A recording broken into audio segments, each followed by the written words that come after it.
Ok, nós estamos falando sobre a ira e falamos sobre atitudes de reação, de sublimação de uma situação.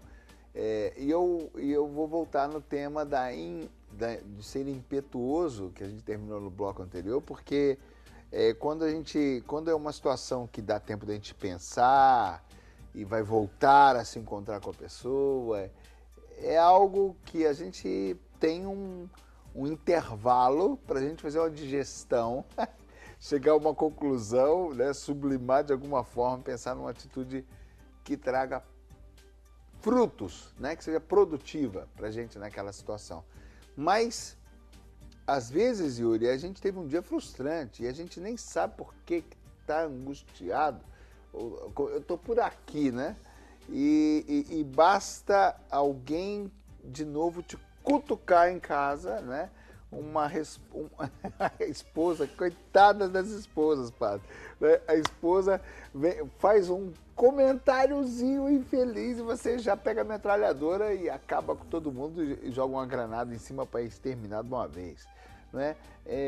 O que fazer nessa hora? Porque nem sempre a gente está atento e às vezes é uma coisa recente, imediata. E isso é muito comum nas famílias, né? Aí eu brinco nas palestras, a gente sempre quando vai falar, a gente fala que uma relação familiar é uma montanha-russa, onde tem discussões e reparações, que é o perdão que se fala na religião, a gente fala da reparação, de eu consigo falar, me desculpa, eu errei.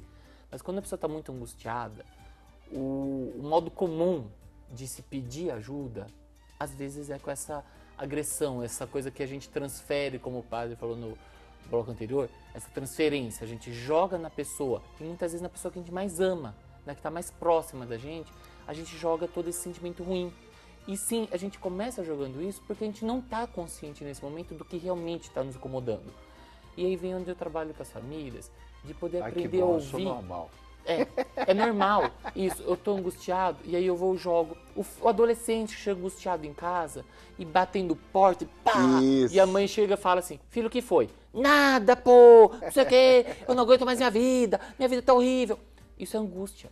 O que eu ensino às pessoas, que quando eu tô bem e recebo alguém da minha família que já chega atacando, em vez de eu escutar isso como um ataque, eu escutar isso como um pedido de ajuda. Um sintoma. Se eu sei, e para isso que eu tenho que ter saúde mental, ao ponto de eu ter autoestima, de saber que se a pessoa chega, tá vendo? Você não faz nada certo.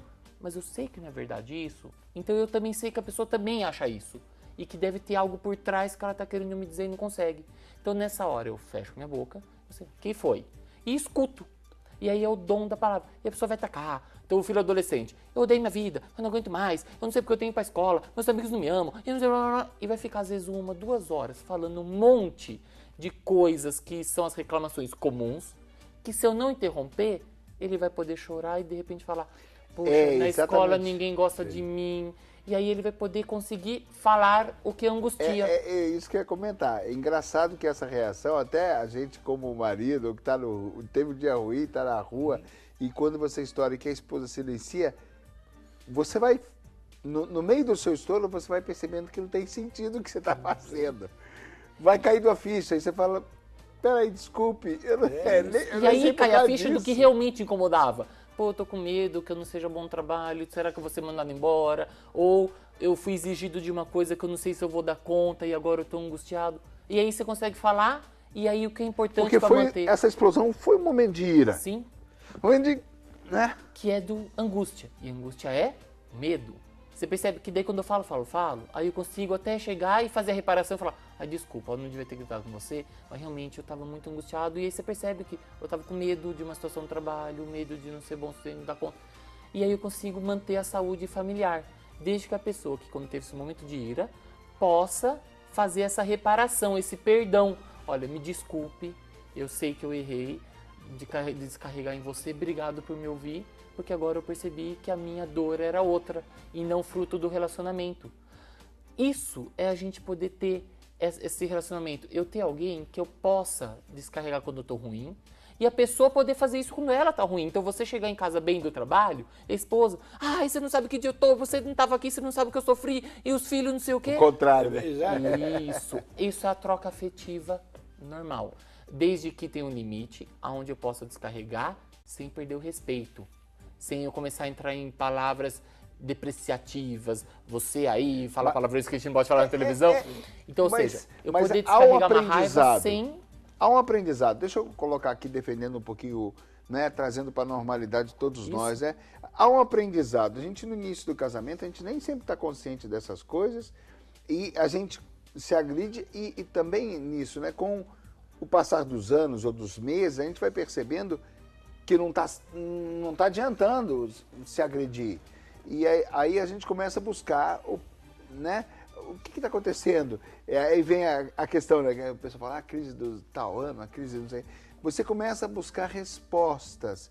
E aí, para mim, mesmo que leve vários estouros, a gente está procurando uma saída e a gente começa uma atitude da reconciliação que você está... A gente citou do momento imediato, agora eu citando um momento de meses, a gente começa a ter uma reação e aí a gente vai aprender depois, quando chega de novo, a repetir. Você fala, peraí, vamos acalmar que a gente já passou por isso. Mas esse casamento vai ser essa montanha de brigas o tempo todo. O que é bom. E aí normal. Eu vou até entrar numa coisa que isso a igreja ensina muito bem, e vou passar a bola pro padre, porque o que é um relacionamento? Quanto mais se convive com a pessoa, mais você percebe que as pessoas são diferentes, que o homem é um, a mulher é outro. E quanto maior a percepção dessas diferenças entre as pessoas, maior é o nosso medo de que essa diferença possa impedir o relacionamento. Por isso tem a tal das crises dos relacionamentos.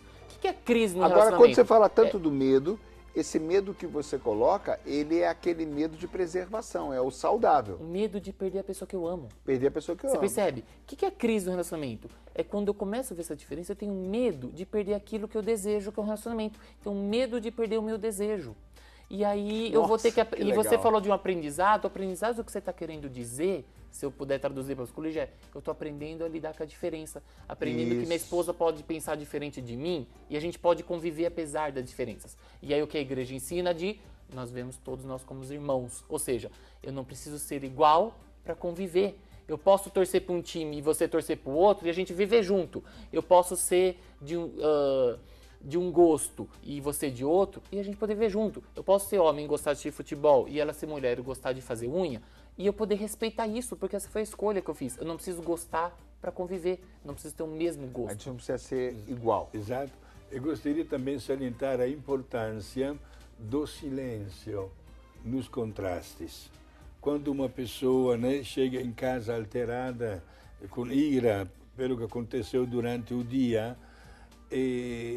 tem a tendência, claro, de se abrir, de se descarregar. É muito importante para escutar a pessoa, não dar respostas imediatas. O silêncio, tantas vezes, fala muito mais alto do que da mesma palavra. E para encontrar também uma solução nos contrastes que está na ordem do dia, não custa nada, tantas vezes, encontrar uma saída. Se eu sei que o meu esposo, por exemplo, mesmo que vive situações alteradas de ira, etc., tem momentos muito difíceis, fora e dentro de casa, se eu sei que ele gosta de um prato particular, eu, como esposa, preparo aquele prato para ele. Se eu sei que no dia do aniversário ele gosta de uma cor, compro uma gravata com a cor que ele sei que ele gosta. Isto é, nós temos a capacidade de nos conhecer e de encontrar até aquele lado, humanamente falando, fraco, digamos assim, pequeno, mas que significa muito na hora de uma reabilitação, da reconstituição de um diálogo. O padre, e a esposa, muitas vezes, nessa hora, ela tem uma atitude materna, né? Que ajuda, porque os homens são meninos crescidos, né? Então, na verdade, a minha esposa faz muito bem isso. Ela às vezes fala, calma, peraí, você senta aqui. E ela começa a falar como mãe, né?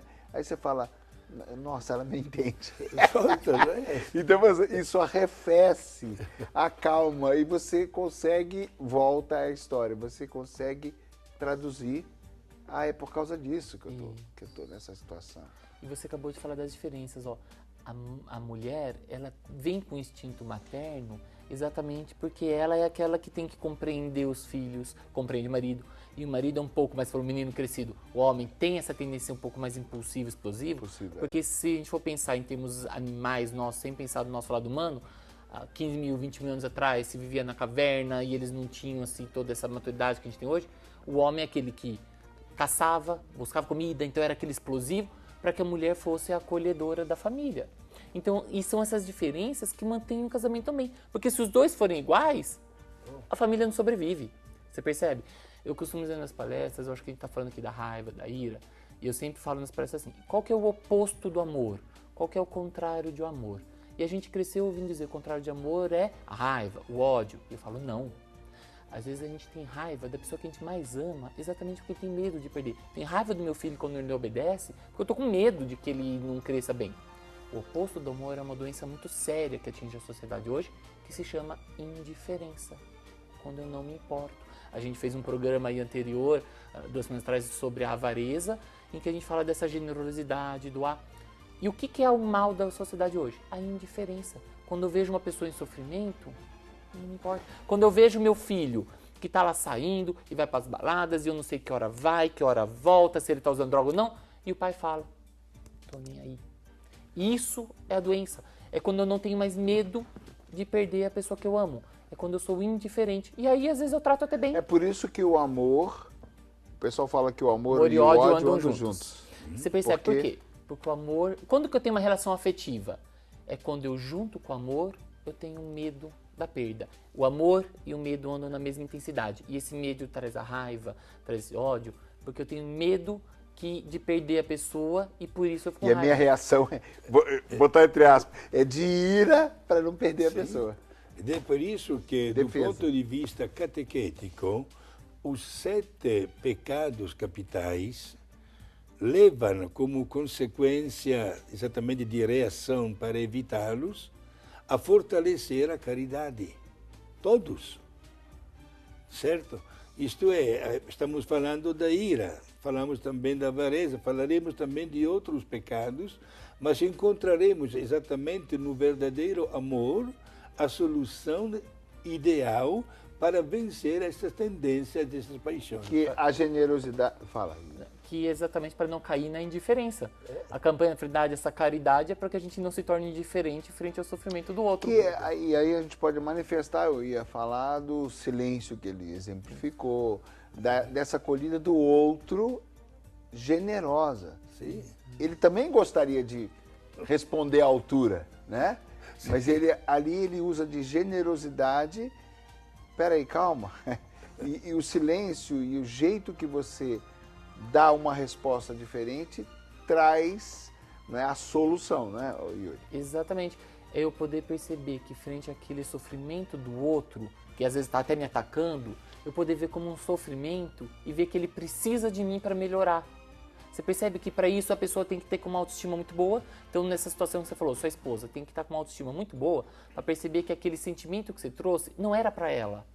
Porque ela sabe como ela é boa para você, como vocês são bons para o outro, então ela sabia que tinha algo a mais. Falou, não, peraí, vamos sentar e conversar. Isso denota uma autoestima muito boa dela, a ponto dela perceber, não, mas não é essa situação. Você percebe? Então, aí eu gostaria de voltar para a avareza nesse sentido, porque a avareza é justamente o egoísmo. oposto disso. A pessoa só pensa, né, em si. A pessoa está tão insegura que ela quer tudo para ela quer tudo para ela.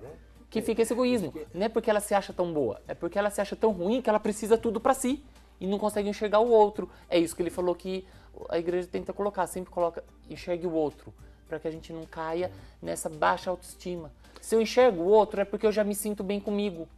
Você percebe? Então, a generosidade, na verdade, é o fato de eu pensar no outro um momento, nem vou falar de fazer o bem, de nada. Simplesmente o fato de eu dar atenção, dar espaço para o outro, deixar o outro agora ter vez, né? Sua esposa foi generosa ouvindo a sua angústia. Isso. Essa generosidade é cura. Ser generoso cura o outro. Sim. Né? Olha que bonito, padre. Não é só nós que somos beneficiados. Não, é a outra pessoa também, né? Quando eu vou ser generoso, eu estou trazendo remédio para o outro, cura para o outro, né? Eu sou enriquecido, mas o outro é curado. Quer dizer, aí volta a história do evangelho, né? Volta a história do bem. O bem que eu preciso passa pelas suas mãos. Exato. Engraçado isso, né? Nós estamos entrelaçados. Isso é lindo, né? Lerso, seria o caso de convidar os nossos amigos telespectadores, todo mundo tem a Bíblia em casa, de abrir a Bíblia no Evangelho de Mateus, no capítulo 25, onde se encontra esta expressão que saiu da boca de Jesus.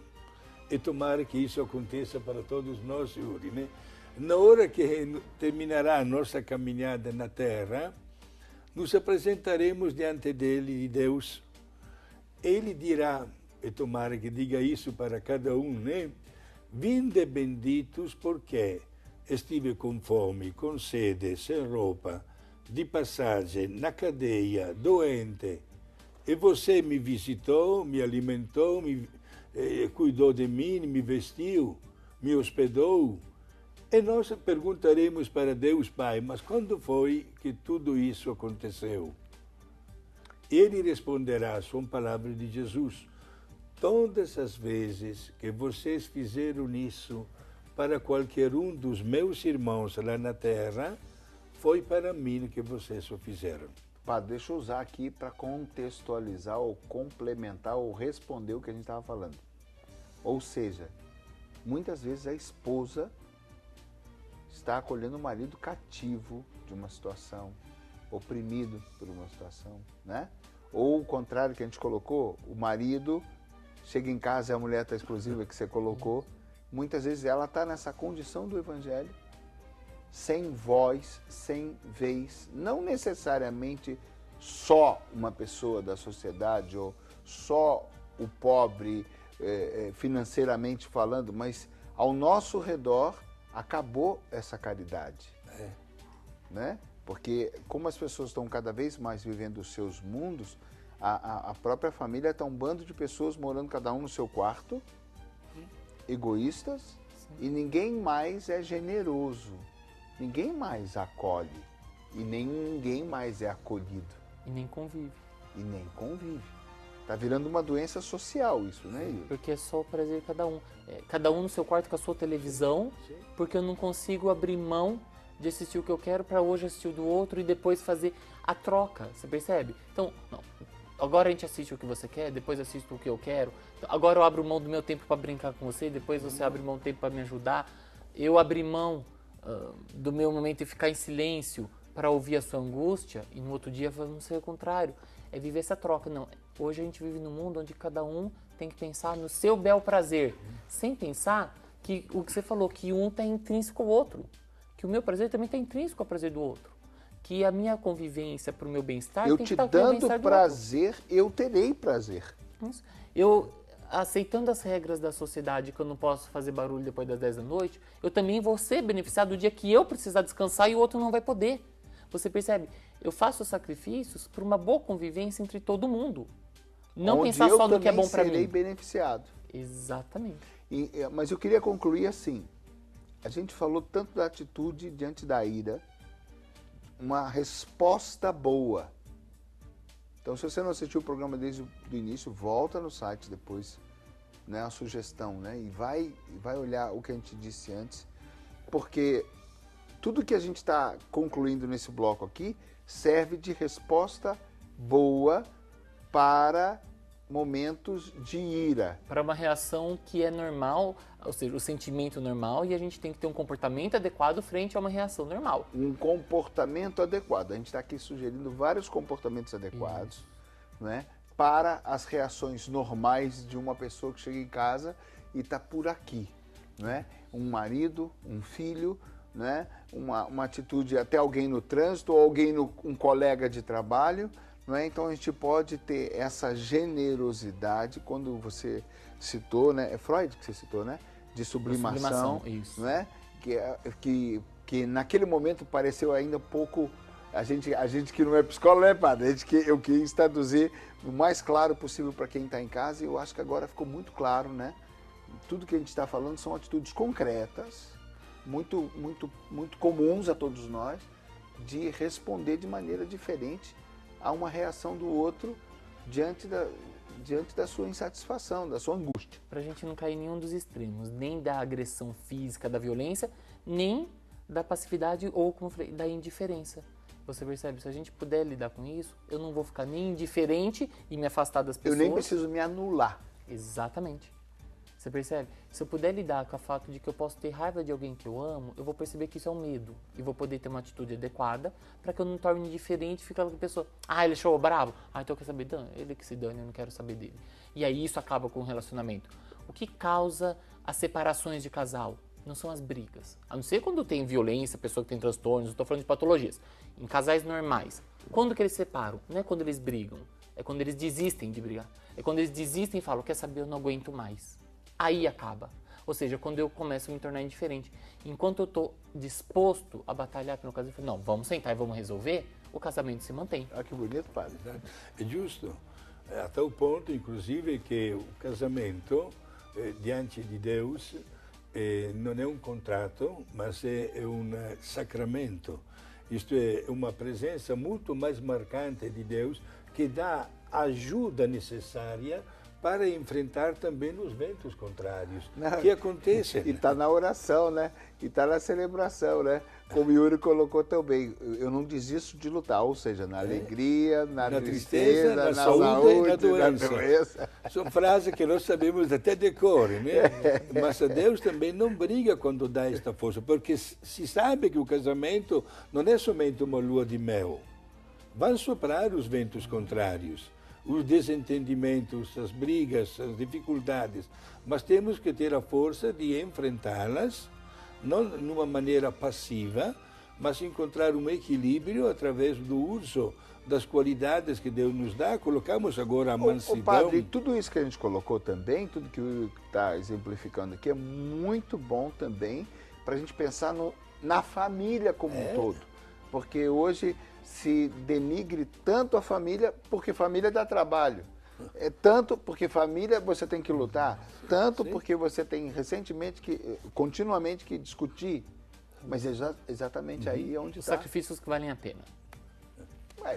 Esse é o Oriente, hoje falando sobre a ira, e foi por um lado tão gostoso, né? A gente vai para o intervalo, voltamos já já.